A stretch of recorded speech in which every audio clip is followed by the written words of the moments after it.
निश्चय के साथ ये बताइए कि आज रेलवे फेडरेशन की जो बैठक हो रही है, जी। इसका मेन मुद्दा क्या है? जो आज ये आरडीएसओ के प्रेक्षागृह में एनएफआईआर की 237वीं वर्किंग कमेटी की मीटिंग रखी गई है।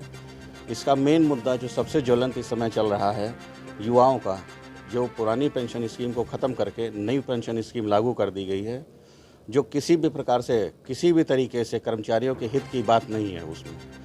ये मुद्दा सभी जगह चल रहा था। उसमें हमारी ये पूरी ऑल इंडिया जो हमारा फेडरेशन है, उसने ये वर्किंग कमेटी मीटिंग यहाँ ऑर्गेनाइज़ करने के लिए किया। और नॉर्दर्न जोन में, क्योंकि हम लोग उत्तरी रेलवे मजदूर यूनियन यहाँ नॉर्दर्न जोन में है, तो इसको यहाँ ऑर्गेनाइज़ किया गया। आज कहाँ से आपके पदाधिकारी आए हुए हैं? हमारे जो पूरे ऑल इंडिया में 17 जोन हैं, सभी जोनों से हमारे जनरल सेक्रेटरीज और वहाँ से उनके जो वर्किंग कमेटी मेंबर्स थे वो आए थे। और क्या इस कहना चाहेंगे सरकार से, क्या मांग है? सरकार से मांग ये है कि कल भी इसी मुद्दे को लेकर, जो एनपीएस को ख़त्म करने की बात हो रही थी, उसको लेकर एक चारबाग स्टेशन से बाइक रैली का आयोजन किया गया था। उसमें 1000 से ज़्यादा बाइक हम लोगों के साथ में इकट्ठी थी और सभी की जगह जिधर भी हम लोग गए हैं, जिन वर्कशॉपों से हमने राउंड किया है, सब जगह कर्मचारियों ने वही पुरानी पेंशन स्कीम को बहाल करने की मांग रखी है। और उनका एक ये मुद्दा है कि जो पेंशन की बात करेगा उसको वही देश पे राज करेगा। तो जहाँ तक, मेरा नाम अरविंद कुमार सिंह, मैं शाखा सचिव उत्तरी रेलवे मजदूर यूनियन आलमबाग वर्कशॉप शाखा लखनऊ से। धन्यवाद।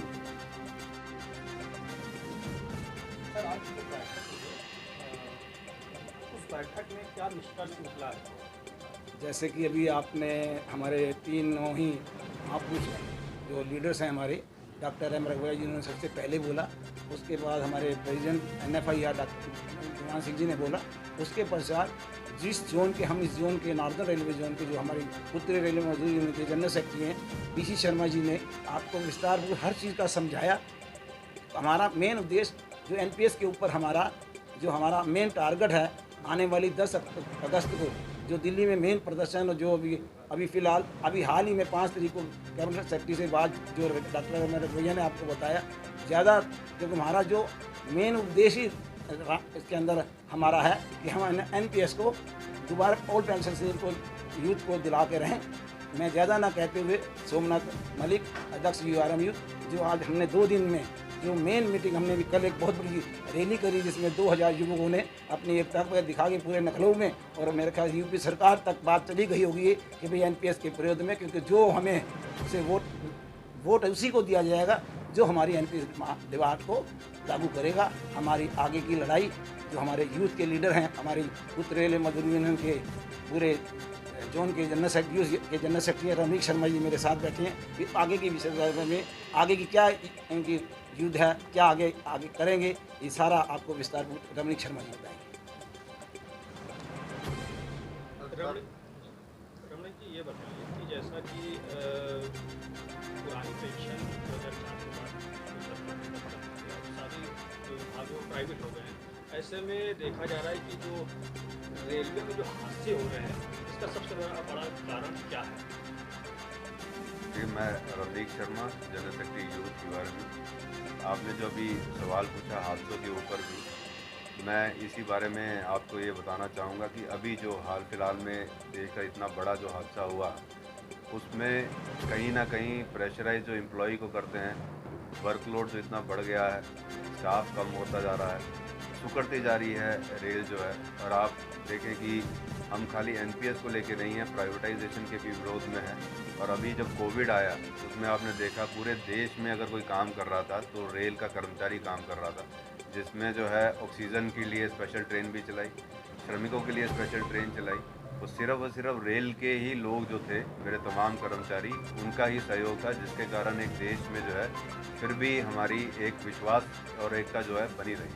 जैसा कि आपने बताया कि दिल्ली में आप जो प्रदर्शन करेंगे भारी संख्या में, तो क्या आपको लगता है कि आपके प्रदर्शन करने पर सरकार जो है वो कैसे? देखिए, सरकार हमारे हर एक प्रदर्शन पर जो है उनको सोचने में विचार विमर्श करना पड़ रहा है। वो हमने 2018 में सबसे पहले हंगर स्ट्राइक जो है चेन स्ट्राइक करी थी दिल्ली में, डीआरएम ऑफिस दिल्ली के बाहर। उस टाइम पे दिसंबर मेरे ख्याल से 8 या 9 तारीख थी, तब भी इसी प्रेशर को लेते हुए ही जो सरकार थी 10 से 14% कंट्रीब्यूशन जो है उन्होंने बढ़ाया था।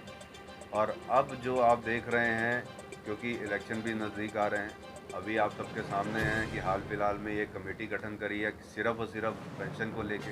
तो ये एक सरकार के ऊपर दबाव ज़रूर है, क्योंकि 2024 का इलेक्शन भी है और ये बहुत बड़ा मुद्दा भी है सारे युवाओं के लिए भी, क्योंकि उनके भविष्य के लिए भी।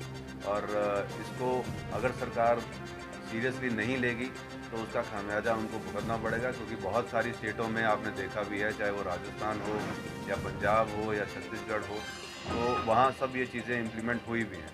और धीरे धीरे अब जैसे कर्नाटका में भी आपने रिज़ल्ट देखे, उसके बाद वहाँ पे भी एक मुद्दा पेंशन को लेके बहुत बड़ा था। तो ये अब जो है देश के लिए एक मुद्दा पूरा बन गया है। इसका आगे चुनाव में जो है बहुत इनको नुकसान उठाना पड़ेगा अगर युवाओं के साथ उनकी बात अगर नहीं मानी जाएगी। सर, पुरानी पेंशन के अलावा और क्या मुद्दे हैं जो आपको लगता है कि सरकार के समक्ष रखने चाहिए? तो मैं अवधेश दुबे, मंडल मंत्री उत्तरी रेलवे मजदूर यूनियन लखनऊ मंडल, संबद्ध NFIR। आज हमारा NFIR का 237वां वर्किंग कमेटी का बैठक हो रहा है। सरकार से कुछ चीज़ें सरकार को स्वयं सोचनी पड़ेंगी। अगर आप इंफ्रास्ट्रक्चर डेवलप कर रहे हो, कार्य हमारे बढ़ रहे हैं, तो लोगों की भर्तियां आपको करनी पड़ेंगी। भर्तियों पे रोक आपको हटानी ही पड़ेगी। पुरानी पेंशन स्कीम गारंटेड थी, न्यू पेंशन स्कीम में कोई गारंटी नहीं है। हमारे कर्मचारियों को गारंटेड फ्यूचर चाहिए ही चाहिए, इसलिए ओल्ड पेंशन स्कीम हमको चाहिए।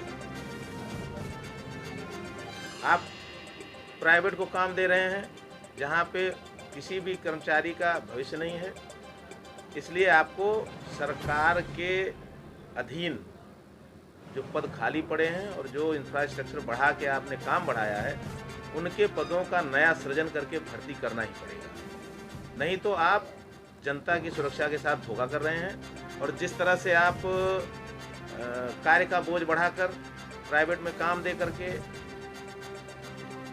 इन सब का परिणाम एक्सीडेंट के रूप में हो रहा है, वो जनता की असुरक्षा है और जनता को असुरक्षित यात्रा कराने का कोई मतलब नहीं होता। इसलिए आपको सारी ये चीज़ें जो सुरक्षा से संबंधित हैं, कर्मचारियों के भविष्य से संबंधित हैं, इनको सबको माननी पड़ेगी। और इसमें कोई दो राय नहीं है। काम बढ़ेगा तो मैन पावर बढ़ानी पड़ेगी, अगर मैन पावर नहीं बढ़ाओगे तो त्रुटियाँ होंगी कार्य के बोझ से, और त्रुटियाँ होंगी तो एक्सीडेंट होगा, और एक्सीडेंट होगा तो जनता असुरक्षित रहेगी। बिल्कुल ये गलत बात है। सरकार की कथनी और करनी में बहुत फर्क है। मंच से कहते हैं कि हम प्राइवेटाइजेशन नहीं कर रहे हैं, आदमी भर्ती नहीं करते, नया इंफ्रास्ट्रक्चर में कर्मचारी भर्ती नहीं कर रहे हैं। उसका परिणाम हो रहा है कि कार्य के बोझ तले दब करके कर्मचारी काम कर रहा है और परिणाम दुर्घटनाओं के रूप में सामने आ रहा है। इन सब बातों पे गौर करना पड़ेगा, विचार करना पड़ेगा। और इससे हमारी मांग रहेगी, OPS देनी होगी, भर्ती करनी होगी, काम बढ़ने पे अधिक कर्मचारी करने होंगे, प्राइवेटाइजेशन बंद करना होगा। ये सब चीज़ें सरकार को करना पड़ेगा, नहीं तो जनता उनको सरकार में रहने देगी।